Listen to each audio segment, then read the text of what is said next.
Hello everyone, let's start our today's economics class. In today's video, we will continue our topic production function. And production function के अंदर बेटा what is the topic we will do? The topic of law of variable proportion. Law of variable proportion. It is also called returns to a factor. Return to a factor.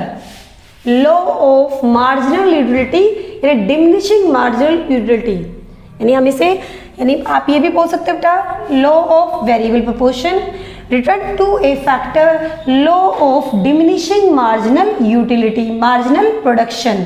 आप अब one by one बेटा कि इसको हम लोग return to a factor क्यों बोलते हैं, what is the meaning of law of variable proportion बेटा। लॉ ऑफ प्रोपोर्शन का मतलब होता है बेटा when we are use more and more variable factor with a fixed factor.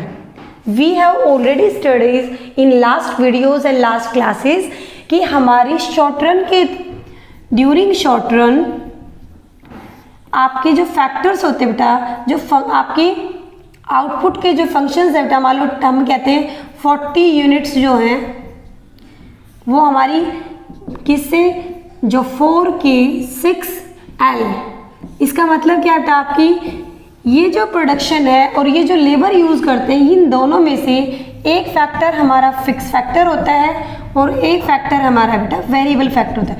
In short run दे आपके जो फैक्टर्स है all factors are not variable, one factor will be constant and one factor will be variable। तो हम law of variable proportion क्या कहता है बेटा आपका, when you are combined more and more variable factor with fixed factor। तो what is the trend of MP का trend क्या रहेगा बेटा आपका, that's why we called क्या बेटा आपका डिमिनिशिंग मार्जिनल प्रोडक्ट, क्योंकि जो एमपी का जो ट्रेंड रहेगा वो क्या रहेगा बेटा नेगेटिव, यानी हमारा डिक्रीजिंग ऑर्डर। तो आप इसे रिटर्न टू ए फैक्टर क्यों बोलते हैं। I want to increase the production 45 unit, it is totally depend on labour, यानी ये तो हमारा कॉन्स्टेंट है, इसको चेंज नहीं कर सकते, ये फिक्स्ड है। तो ये जो 5 यूनिट्स आपको मिली है बेटा ड्यू टू वेरिएबल फैक्टर, तो जो भी रिटर्न्स है वो किससे आता, only from one factor, that's why we called returns to a factor. A factor मतलब सिंगल फैक्टर, दो हमें जो बेटा आपकी लैंग्वेज में बताते हैं जो आप आउटपुट गेट करते हो। For example in farming sector, आपके जो फार्मिंग सेक्टर के अंदर बेटा आपको इस साल 15 टन का आपको क्या हुआ बेटा 15 टन का प्रोडक्शन हुआ है 1 हेक्टेयर लैंड के अंदर। अगर आप प्लान करते हैं कि this time I want to increase this production to 20 ton, तो बेटा शॉर्ट टाइम के दौरान हम अगर अपनी प्रोडक्शन को इंक्रीज करना चाहते हैं, आउटपुट को इंक्रीज करना चाहते हैं, तो हम लैंड को न्यू लैंड परचेज नहीं करेंगे। इस प्रोडक्शन को इंक्रीज करने के लिए we depend only variable factor. अब फार्मिंग में वेरिएबल फैक्टर क्या हो सकते हैं बेटा, लाइक लेबर, कैपिटल भी नई टेक्निक से, नए अच्छे बीज से, खाद से, और आप अच्छा लेबर करके, तो ये हो सकते हैं बेटा आपके वेरिएबल फैक्टर। कि आप ये आपका ये जो एग्जाम्पल है बेटा इसमें अगर हम लॉ ऑफ वेरिएबल को एक्सप्लेन करते हैं तो हम यहाँ क्या बोल रहे हैं बेटा, one factor will be fixed that is land, one factors will be labour और कैपिटल। हम यहाँ लेबर का एग्जाम्पल ले लेते हैं। तो if you want to increase the production we can change only variable factor. और लेकिन हमारे जो वेरिएबल फैक्टर की इंक्रीज की का जो रेट है वो एक लेवल तो आपके प्रोडक्शन को, टोटल प्रोडक्शन को इंक्रीज करेगी, लेकिन धीरे धीरे वो क्या करना स्टार्ट कर देगी बेटा, decrease. Why, because excessive use of resource input in same piece of land, तो वो हमारा क्या क्रिएट हो जाएगा बेटा, डिसगाइज अनएम्प्लॉयमेंट। भी अब उसी काम में 3% आपकी सफिशिएंट है, वहाँ आपने 9 लगा दिए तो 6 तो क्या है बेटा अनएम्प्लॉयड है, तो वो जो 6 एक्स्ट्रा बेटा वो इन 3 लोगों की भी एफिशिएंसी को डिक्रीज कर देंगे। तो ये आपका क्या रीज़न है किस चीज़ के लिए बेटा, आपकी मार्जिनल प्रोडक्ट की डिमिनिशिंग लॉ की।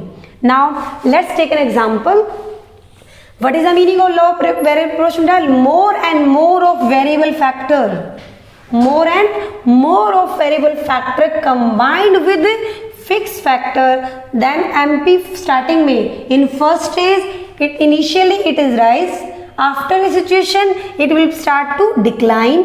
In fact a stage comes under when MP will be 0, even it will be negative. इसको हम एग्जाम्पल के थ्रू एक्सप्लेन करते हैं. देखिए मैंने यहाँ पे एग्जाम्पल लिया हुआ सेम आपकी फार्मिंग का. ये एग्जाम्पल है बेटा लैंड. लैंड का क्या है आपकी, मैंने लिया हुआ है लैंड इन हेक्टर भी 1 एक ही हेक्टर लैंड है. लेबर इन फर्स्ट स्टार्टिंग में इस एक हेक्टर लैंड पे सिर्फ कितनी लेबर काम कर रही थी बेटा 1, यानी 1 हेक्टर लैंड 1 आपका क्या लेबर, ये रेशो थी. Then 1 hectare land with 2 labor, 1 hectare land with 3 labor, 1 hectare land 4 labor. यानी हमारा जो वेरिएबल फैक्टर है वो क्या है बेटा लेबर. इसको हम सेम एक ही हेक्टर लैंड पे इंक्रीजिंग यानी मोर एंड मोर यूज कर रहे हैं. तो इसका जो अफेक्ट है बेटा किस पर, ये जो लॉ ऑफ वेरिएबल प्रोपोर्शन है बेटा, it tells about the MP trend. MP का मतलब क्या है यहाँ पर, मार्जिनल प्रोडक्ट. इसे क्या बोलते हैं बेटा, additional output by giving additional input. यहाँ एक हेक्टर लैंड और एक पर्सन से हमारी जो टोटल प्रोडक्शन थी बेटा वो 2 थी. देन हमने 1 पर्सन यहाँ पे, क्योंकि इसको तो हम चेंज ही नहीं कर रहे, 1 पर्सन एक्स्ट्रा यूज करने से हमारी जो बेटा क्या प्रोडक्शन कितनी इंक्रीज होगी 3. फिर मैंने एक व्यक्ति और लगा दिया तो बेटा मेरी कितनी इंक्रीज होगी 4. यहाँ एक पर्सन और हमने यूज किया देन ये कितनी इंक्रीज है बेटा 3. तो ये जो एक्स्ट्रा इसे क्या बोल रहे हैं बेटा, एडिशनल जो प्रोडक्शन है इसी को हम क्या बोलते हैं बेटा MP 343. तो ये है हमारी क्या बेटा, what is the meaning of MP, additional आपकी production by giving additional input. इसी का जो बिहेवियर ऑफ MP है we will explain with the help of law of variable proportion. It means आपने ये हमारी लेबर है, वेरिएबल फैक्टर है, more and more use by of the labour. आपका what is the impact of on MP in initial stage. There are 3 stage in MP को मैंने 3 stage में divide कर दिया. कौन से बेटा, first stage, second stage. First stage MP will increase 2 3 4.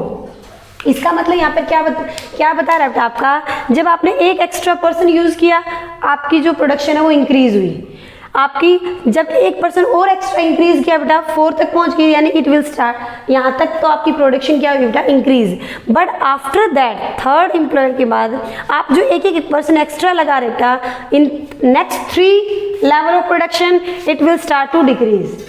यानी आपके 4th पर्सन से यानी 3 लोग यहाँ पे एक हेक्टर लैंड के लिए सफिशिएंट थे. यहाँ से एक्स्ट्रा फिर हमने एम्प्लॉयड लगाया, यहाँ से एक्स्ट्रा जब लेबर यूज़ किया तो हमारी एडिशनल जो प्रोडक्शन है बेटा वो क्या हो गई, स्टार्ट टू डिक्रीज. यानी हमारा इस टेबल में मैंने क्या लिया बेटा, TP का मतलब है टोटल प्रोडक्शन. एक लैंड से और एक लेबर से इतनी मिली, एक हेक्टर लैंड से 2 से इतनी, ये तो मेरी क्या है बेटा टोटल प्रोडक्शन तो पॉजिटिव है. in first stage increasing in increasing rate, in second stage increasing in decreasing rate, and third यानी यहाँ पे TP भी बढ़ना बंद हो गया कि जब एक हेक्टर लैंड छोटे से पीस ऑफ लैंड पे जब हमने इतने सारे व्यक्ति काम पे लगा दिए तो अब हमारी प्रोडक्शन बढ़ेगी नहीं, ये इवन कम भी होना स्टार्ट हो जाएगी. और कम जब होना शुरू होगी तो उसको MP की थर्ड स्टेज बोलते हैं बेटा क्या, नेगेटिव. अब प्रोडक्शन बढ़ने की बजाय घटना स्टार्ट होगी.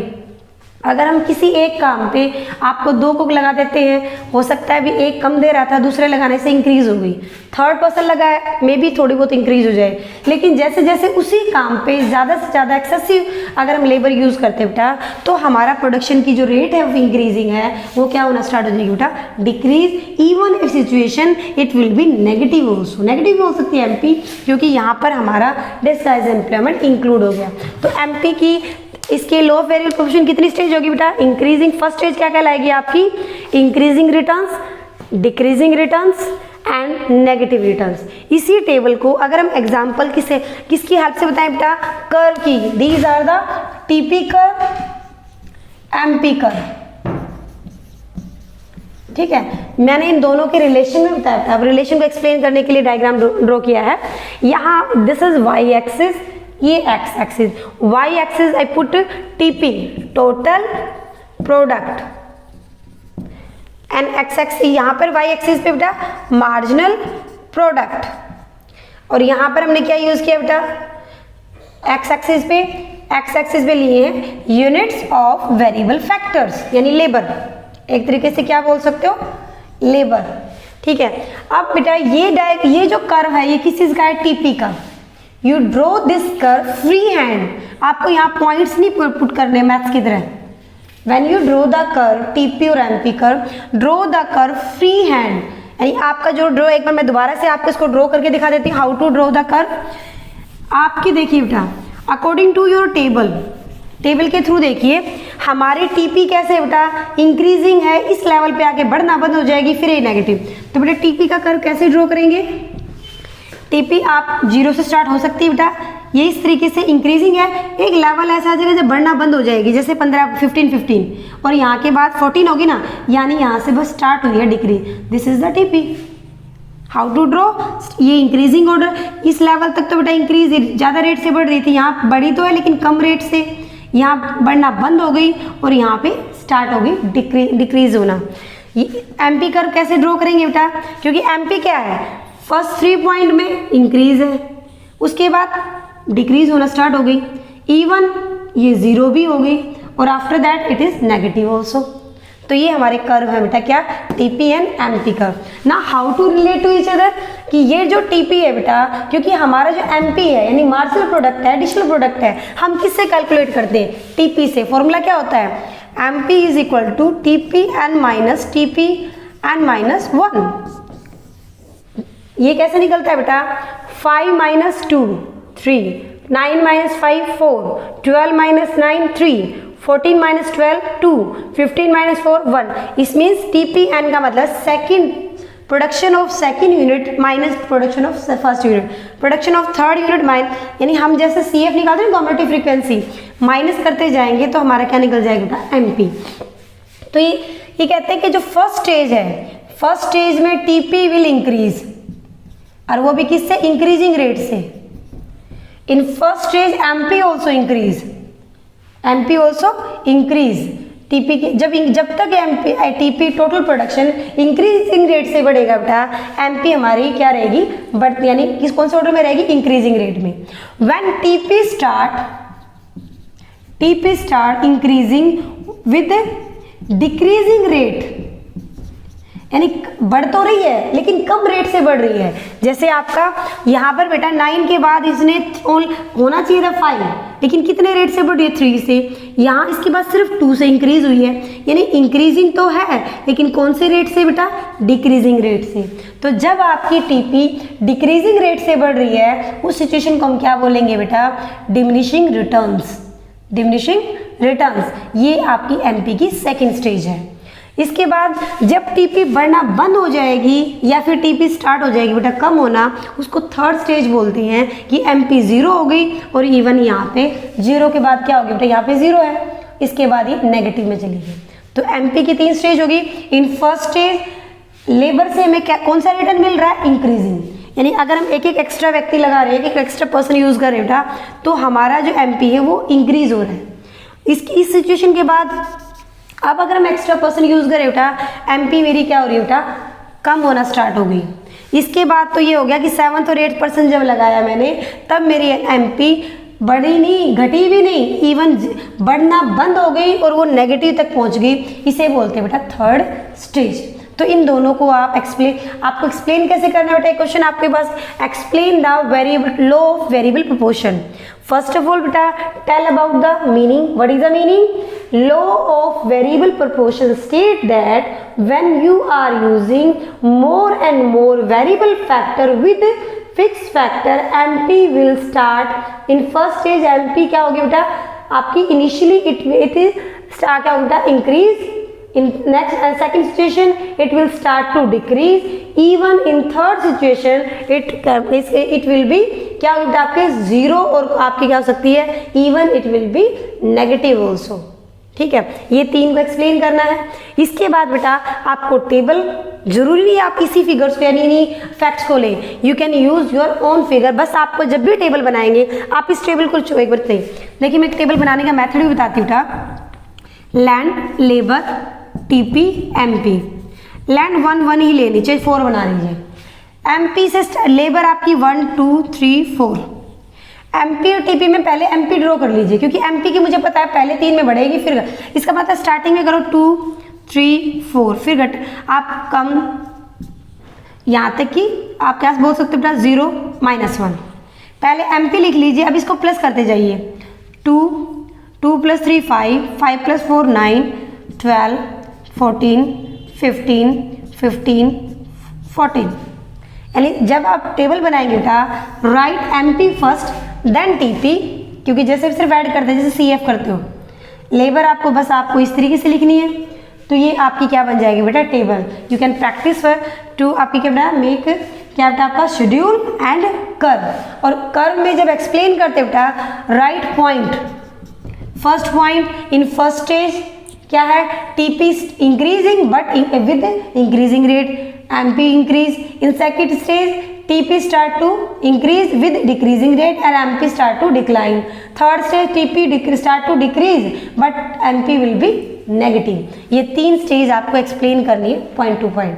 Now is complete the question.